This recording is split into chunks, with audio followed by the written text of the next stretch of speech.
यह पत्रम पुष्पम फलम तोयम। जो व्यक्ति पत्ते, पुष्प, फल, जल में भक्त्या प्रयच्छति, मुझे दिली भावना से प्रदान करता है।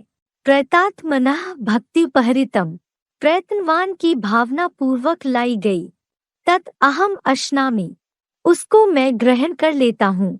यह पत्रम पुष्पम फलम तोयम में भक्त्या प्रयच्छति, प्रयतात्मनः भक्तिपहरितम तत् अहम अश्नामि। भावार्थ, जो निर्धन या कोई भी व्यक्ति पत्ते, पुष्प, फल, जल अथवा कोई भी प्रकार की यज्ञ उपयोगी या मानवीय कम उपयोगी सामान्य चीज को भी मुझे दिली भावना से प्रदान करता है, ऐसे उस श्रद्धा भरे प्रयत्नवान की भावना पूर्वक लाई गई मेरे ग्रहण करने योग्य भीलनी जैसी उस झूठी झाठी श्रद्धा भरी भेंट को मैं बेहद विश्वाई शिव बाबा प्रसन्नता से समयानुसार ग्रहण कर लेता हूँ। ज्ञान तो सभी सुनते हैं, लेकिन ज्ञान सुनने के साथ साथ प्रैक्टिकल जीवन में ये बुद्धि में नहीं बैठता कि इस दुनिया में सबसे पावरफुल सोल कौन काम करती है, जिससे ये सारा संसार चलता है। क्या वो किसी की बुद्धि में पक्का नहीं बैठता। अगर पक्का बैठ जाए 100% तो क्या करेगा? हैं? क्या करेगा? पक्का आत्मा बनेगा। जो आत्मा पक्का बनेगा तो रिजल्ट क्या आएगा? मैं देह नहीं हूं, देह नहीं, और इंद्रियों की उपलब्धि प्राप्ति नहीं। क्या करेगा?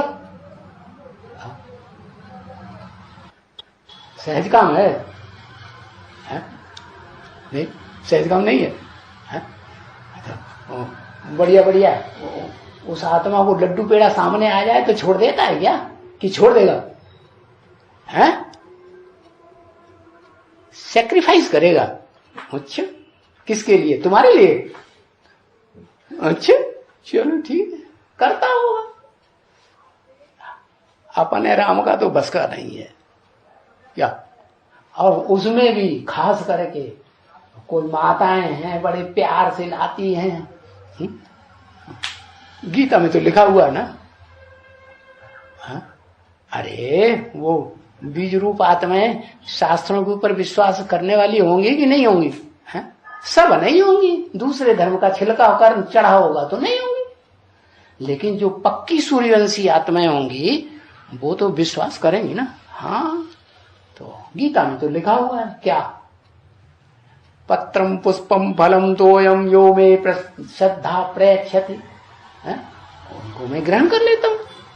तो जब भगवान बाप इस सृष्टि पर आकर के गीता ज्ञान सुनाते हैं और कोई श्रद्धा पूर्वक कुछ अर्पण करता है तो लेता है, तो बच्चा नहीं लेगा? लेगा कि नहीं लेगा? हाँ लेगा। अरे भाई, ज्यादा नहीं लेगा तो थोड़ा तो लेगा। हाँ, थोड़ा लेगा। ऐसे होता है कि नहीं? हाँ, इतना थोड़ा तो ले गया। जो परंपरा चल पड़ी, कितनी परंपरा क्या चल पड़ी संसार में? भक्तों ने परंपरा चल रही है, भगवान के मुंह में थोड़ा सा डालेंगे और सारा खुद खा जाएंगे। How how. तो ब्रह्मा बाबा के शरीर छोड़ने के बाद सन 68 से 68 से जो भी बीज रूप आत्माएं आई, जो सूर्यवंशी बच्चे आए, उनके द्वारा ज्ञान का मंथन शुरू हुआ। उस मंथन में से पहले क्या निकलता है? हाल विष निकलता है। और उस विष को कौन पी लेता है? वो शंकर के पाले पड़ता है, हिस्से में पड़ जाता है। क्या कि जितना भी सबकी बुद्धि में विष भरा हुआ है, ये दृष्टि कैसी हो गई है? जो भी दृष्टि है वो कलयुग अंत में मनुष्य मात्र की दृष्टि कैसी हो जाती है? अमृत भरी हो जाती है या विष भरी हो जाती है? विष भरी दृष्टि हो जाती है। उस विष भरी दृष्टि को किसने पिया? शंकर ने पिया। अच्छा, ब्रह्मा ने नहीं पिया? क्यों, ब्रह्मा के द्वारा शिव की सोल दृष्टि नहीं देती थी क्या? नहीं देती थी, दृष्टि नहीं देती थी। ब्रह्मा की सोल के द्वारा शिव पिता ने दृष्टि नहीं दी क्या? दृष्टि तो दी, तो विष नहीं पिया क्या? क्यों नहीं? उस समय मंथन ही नहीं हुआ था। उस समय जो गीता ज्ञान था उसका मंथन ही नहीं हुआ। जब मंथन ही नहीं हुआ तो विषय विकार की दृष्टि यज्ञ के अंदर से कहां से निकले? जो भी थे उस समय तक मम्मा बाबा से दृष्टि लेते थे, मम्मा बाबा से पालना लेते थे। आपस में एक दूसरे में दृष्टि उनकी लटकती ही नहीं थी। क्या दृष्टि का व्यभिचार मम्मा बाबा के रहने तक नहीं हुआ? जब व्यभिचार ही नहीं हुआ तो दृष्टि विषयी कैसे होगी, विकारी कैसे कही जाएगी? और जैसे ही मम्मा बाबा ने शरीर छोड़ा, जो भी ब्राह्मण परिवार थे उनके सरपरस्त वो कौन कौन से धर्मों की आत्माएं थी? दूसरे धर्मों की आत्माएं थी, इस्लामी, बौद्धिक, क्रिश्चियन वगैरह। तो वो आत्माएं जो हैं, जो जन्म जन्मांतर डाइवोर्स की देने की प्रथा वाली है। क्या पति पत्नी में कौन सी प्रथा चलती है? क्रिश्चियंस में और मुसलमानों में डाइवोर्स देने की। तो वो डाइवोर्स देने की प्रथा वाली आत्माएं जो है वो यज्ञ में आई हुई थी, उनसे नहीं रोका गया और वो आपस में एक दूसरे को दृष्टि का लेन देन करना शुरू कर दिया। भगवान की दृष्टि से सृष्टि सुधरेगी या मनुष्यों की दृष्टि से सृष्टि सुधरेगी? भगवान निर्विकारी हो सकता है, देवताएं निर्विकारी हो सकते हैं, या मनुष्य निर्विकारी हो सकता है? भगवान के लिए प्रेम सबसे बड़ी बात है। प्रेम के भूखे हैं भगवान, या प्रेम के अलावा किसी दूसरे भाव के भूखे हैं? तो राम तो भगवान के रूप में दिखाया है, इसलिए प्रेम की भूख दिखाई है उनको। लक्ष्मण कोई भगवान थोड़े ही है। भगवान ज्यादा प्रेम का सागर होता है या मनुष्य आत्मा प्यार की सागर होती है? भगवान प्यार का सागर होता है। इसलिए भीलनी के झूठे बेर भी खा लिए।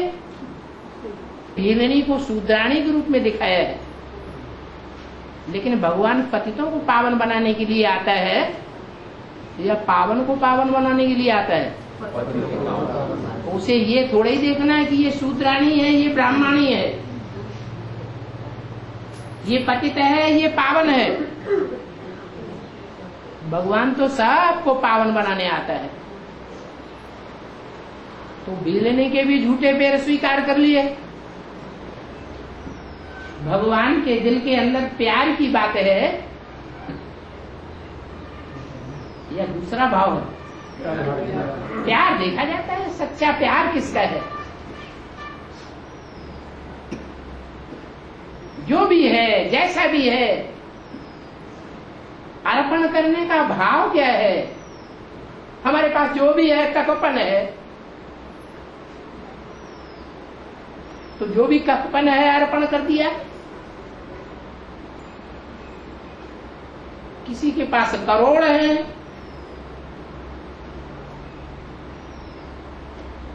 वो उसने अर्पण नहीं किया। किसी के पास एक ही कमरा है, उसमें गीता पाठशाला बना दी, उसी में सोता है, उसी में खाना खाता है परिवार के सहित, उसी में क्लास लगाता है। तो वो छोटा घर भगवान के लिए बड़ा घर है या छोटा घर है? बड़ा घर हो गया। कोई के पास ढेर के ढेर महलवानियां अटारियां, मल्टी स्टोरी के मकान बने पड़े हैं, ढेर के ढेर बड़े बड़े शहरों में।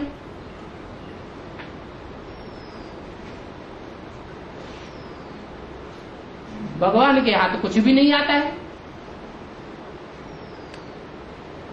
तो भगवान भी क्या समझेगा?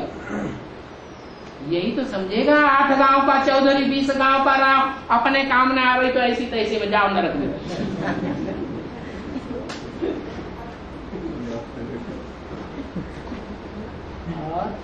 बाबा लक्ष्मण फिर वो बैर फेंक दिया, फिर जब शक्ति बाण लगा लक्ष्मण को तो वही बैर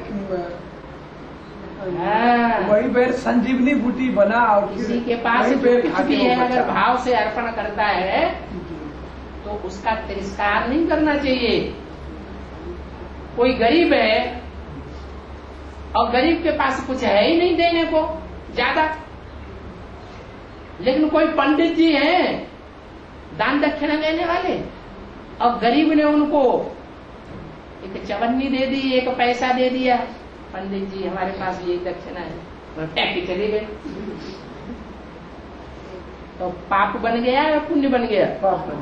तो लक्ष्मण जी को उसका प्रतिफल मिल गया कि देखो जो चीज तुमने फेंक दी थी वही देखो तुम्हारे काम आई, तुम्हारी जिंदगी सुधर गई, नहीं तो बच्चों वैसे ही मर जाते, मुर्दा हो जाते।